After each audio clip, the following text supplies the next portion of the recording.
आखे महाराज तुसें दस्सिया है ना कि इयां इयां परमात्मा दा एकड़ा एकड़ा नाम जपा कर। मैं सोचिया नवी कोठी बना दें, नवी कोठी दे विच पूजा रूम बनाना है और पूजा रूम जिन्ना के वधिया जिहा तैयार करना, फिर नाम जप गए। मैं शाबाश है, कदों कोठी बनग, कदों दे विच पूजा रूम बनग ते कदों नाम जपगा। जे पहले भूख निकली तो फिर तो नाम रही है ना। तुम्हारे पूजा रूम का कोई परमात्मा को चाव नहीं।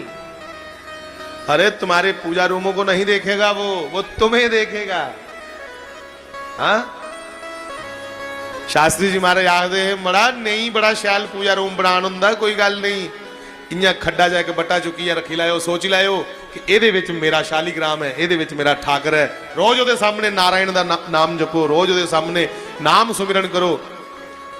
नहीं कोई बट्टा चुकना, अपने पवित्र ग्रंथ विच ईश्वर समझ लाओ, उहदे सामने नाम जपो। केड़ा स्थान है जुथे वो नहीं है तेरे पूजा रूम च। सिर्फ ये पूजा रूम भी कुसा दा ढिड वड्डीए बनाया दा होग, ये पूजा रूम भी कुसा दी कमाईगी तू छीनी है खोइए बनाया दा होग, तेरे पूजा रूम च नहीं आंदा होग। अर्चनम, अर्चन करना। अर्चन किसे कहते? अब तुम भगवान के मंदिर में जाते हो, पुष्प चढ़ाते हो, तुलसी जी चढ़ाते हो, बिल्व पत्र चढ़ाते हो। ये जो चढ़ाना है तुलसी फूल बिल्व पत्र, इसे कहा जाता अर्चन। अर्चन करना। बिल्व पत्र के 3 पत्ते होते हैं, कईयों दे 6 होंदे, कईयों दे 9 होंदे, कईयों दे 11 होंदे, 13 भी होते। ये 3-3 का जोड़ा होता है, मूल रूपेण 3 है, फिर आगे 3-3। हमें छोड़ो, इस बात में नहीं जाना। वो हाइब्रिड आजकल चले हैं पेड़ ज्यादा पत्तों वाले, पर मूल बिल्व पत्र के 3 पत्ते होते हैं। 3 पत्ते कौन? 3 पत्ते का अर्थ है सत्व गुण, रजोगुण और तमोगुण। भगवान तुम पर रोज बिल्व पत्र चढ़ाते चढ़ाते मैं तमोगुण से मुक्त हो जाऊं, धीरे धीरे रजोगुण से मुक्त हो जाऊं, और एक दिन ऐसा आ जाए मैं सत्व गुण से भी ऊपर उठ जाऊं, तीनों गुणों से परे होकर के तुझ त्रिगुणातीत परमात्मा में अपना आप मिला दूं। यह है अर्चन करना। पुष्पार्चन, फूल चढ़ाना। फूल को भी अर्चन कहा जाता। फूल का एक नाम है संस्कृत में सुमन। सुमन, सुमन मैंने फूल, सु मैंने सुंदर, मन मैंने मन। अरे तुम फूल चढ़ाते चढ़ाते एक दिन भगवान को अपना मन चढ़ा दो कि मेरा मन अब मैं तुम्हें सौंप रहा हूं। हे गोविंद, अब मेरा मन सांसारिक वस्तुओं में ना लगे, अब ये मैं तुम्हें दे दूं, तेरे अतिरिक्त कहीं और लगे ही ना। ये है असली अर्चन करना। एक दिन फूल चढ़ाते चढ़ाते अपना मन चढ़ाई उड़ च, अपना मन चढ़ा दे। अर्चनम के बाद अगली सीढ़ी है अर्चनम के बाद वंदनम। हम दास हैं, वो हमारा मालिक है, वो परमात्मा है, हम उसके नौकर हैं, वो प्रियतम है।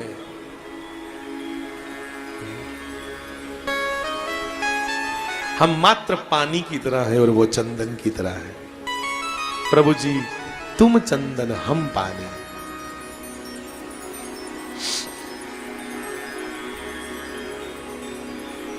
वंदन करना।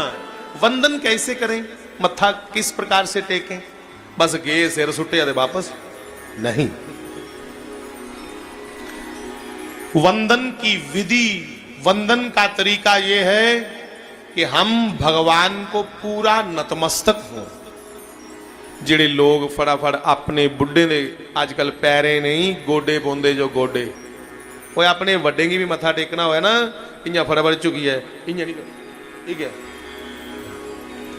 अगला त्राई हुंदा कि करन के लगा है ना। ये कौन सा मत्था टेकते हो तुम? ऐसा मत करा करो मेरे नौजवानों। प्रणाम करना है, जा तो अपना सर अपने बुजुर्गों के चरणों पे रखो। नहीं ऐसे कर सकते तो दोनों हाथ उनके चरणों से स्पर्श हो। दोनों हाथ उनके चरने कन्ने स्पर्श होन, गोडे कन्ने नहीं। गोडे की मत्था टेकना उल्टा दोष है, ਉਹਦੇ ਕੋਲ नहीं टेके दा चंगा। ਉਹਦੇ ਕੋਲ दोनों हाथ जोड़िए, अपना सिर सुटी उन्ना अपने हथें ऊपर ऐसे कर। हो सके तो मैं प्रार्थना करूं चरणों को स्पर्श करके अपने सर के साथ लगाओ कि मेरा ये अभिमानी सर तुम्हारे चरणों में रहे मेरे मालिक। कि तेरे चरने के अलावा और संसारिक सुखेंगी पाने वास्ते नहीं सोचे, ये सिर्फ तेरे लिए सोचे।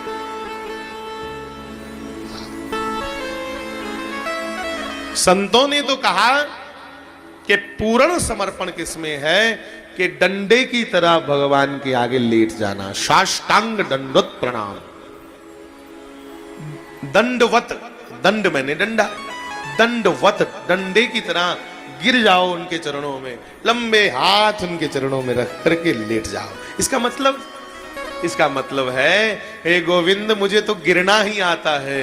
डंडा गिर जाए तो तब तक पुनः नहीं खड़ा हो सकता जब तक उसको कोई पकड़ के उठाए ना। मुझे गिरना आता है नाथ, उठाना तो तू जानता है, तू ही मुझे पकड़ कर उठाएगा। मैं तो सिर्फ गिरना जानता हूं, पग पग पर गिर रहा हूं। कभी कामनाओं में गिर रहा हूं, कभी संसारिक सुंदरता को देख के गिर जाता हूं, कभी लालच में गिर जाता हूं। मुझे तो गिरना ही आता है नाथ, इसलिए आज तेरे चरणों में गिर रहा हूं। मुझे संभालियो, मुझे अपना लीजिए, हे मेरे ठाकुर मुझे अपना लीजिए, क्योंकि तेरे अलावा इस संसार में मेरा सही मायने में और कोई दूसरा नहीं है। तू ही तू है जो हमारा कल्याण कर सकता है, अन्यथा सभी तो नरक के द्वार हैं। काम क्रोध मद लोभ सब नाथ नरक के पंथ, ये सब तो नरक के द्वार हैं। पर तू ही एकमात्र ऐसा है मेरे गोविंद जिसके चरणों में गिरने से परम पद की प्राप्ति होती है, तेरी ही प्राप्ति हो जाती है। तो हम जब वंदन करें, भगवान को प्रणाम करें, वंदनम, ये जो भक्ति है वंदन करना प्रणाम करना, इसमें याद रखिएगा कि ज्यादा अपनी मांग मत रखो, मंगना नहीं। ओदे अगे जो चुकना तो फिर मंगना नहीं ओदे को ना। जो तुद भावे, जो तुझे अच्छा लगे वैसा ही मुझे बना दे, पर अपने चरणों से दूर मत करियो। मांगो मत, बार बार मांगने से तुम भगवान की कृपा पर शक करते हो, उसके अंतर्यामी होने पे तुम्हें संदेह है। इसका मतलब जो तुम बार बार मांगते हो, इसका मतलब तुम्हें शक है कि उसी पता नहीं। गालिब होया एक शायर, गालिब ने कहा, ए गालिब मत कर खुदा के सामने बार बार अरज। क्या कहा? ए गालिब मत कर खुदा के सामने बार बार अरज, वो जानता है तेरा सब हाल तेरे कहे बगैर, सब जानता है। इसलिए उसके सामने वंदन करो।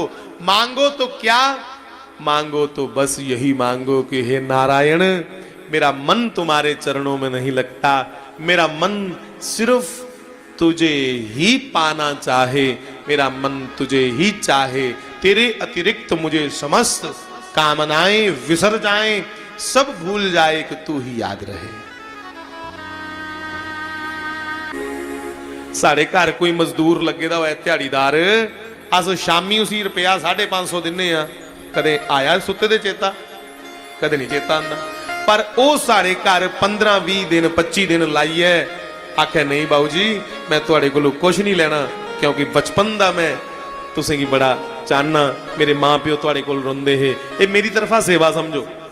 साहब तुंदे कोला लै कख नहीं, तुंदे अंदर वसी आ के ओदा मकाना कियां है। कदे तुस चोला दी गुत्थी लईए जा दे, कदे चोले दी गुत्थी लईए, कदे सब्जी लईए, कदे फ्रूट लईए, कदे ओदे न्याणे वास्ते कपड़े लईए, कि कोई ना कोई तरीके के दा मकाना है। आप हम जब भगवान से मांग लेते हैं तो कोई रिश्ता नहीं रह जाता। जब कुछ चाहे ना मांगे ना तो उसके मन में भी आएगा कि ना मुकागे किंजा यार, फिर वो बार बार तुम्हारी ओर उसका ध्यान खींचेगा। इसलिए मांगो मत, वो सब जानता है क्या चाहिए। ਉਹਦੇ ਵਿਚਾਰਾ ਮਰੀ ਗਿਆ ਜਿਹੜਾ ਮੰਗਣ ਗਿਆ, ਪਰ ਉਹਦੇ ਕੋਲ ਪਹਿਲਾਂ ਉਹ ਮੋਇਆ ਜਿਹਦੇ ਕੋਲ ਹੁੰਦੇ ਸੌਂਦੇ ਵੀ ਆਖਿਆ ਮੇਰੇ ਕੋਲ ਨਹੀਂ, ਅਗਲੇ ਘਰ ਜਾ, ਉਹ ਵੀ ਮਰਦਾ ਗਿਆ। रहीमन वो नर मर चुका जिस मुख जो नर मांगन जाए, उससे पहले वो मरा जिस मुख सो निकसत नाय। मांगन मरण समान है, मत कोई मांगे भीख। दूसरे संत ने लिखा मांगन मरण समान है, मत कोई मांगे भीख, मांगन सो मरना भला, यह सतगुर की सीख। मांगना नहीं, भगवान से मांगना तो भगवान को मांगो यार। तुझे मानता हूं, आजा आजा, एक बार आजा आजा आजा आजा आजा। मांगो तो गोविंद को मांगो। कितनी बार मना करेगा कि नहीं आऊंगा? आना पड़ेगा साहब। तुम्हारी अंताकरण की वो टटोलेगा कि कुछ लालच दे च मासा आवे ते मैं ऐसी पतियाई उड़ा खड़ोने खड़ाने दइए कि ले चल खेड़ जिए। अरे इतनी जल्दी बहकना मत, बार बार उसी को मांगो कि हे कृष्ण मैं तुझसे तुझे मांगता हूं। उसको मांग, तुम्हारी मांग से पता चलेगा तुम्हारा लेवल क्या है। तुंदे मंगने उपरा पता लगी जाता कि तुंदा लेवल के। इसलिए जब तुम कृष्ण को मांगोगे ना तो उसको भी पता चलेगा कि बंदा अच्छे लेवल का टकरे है।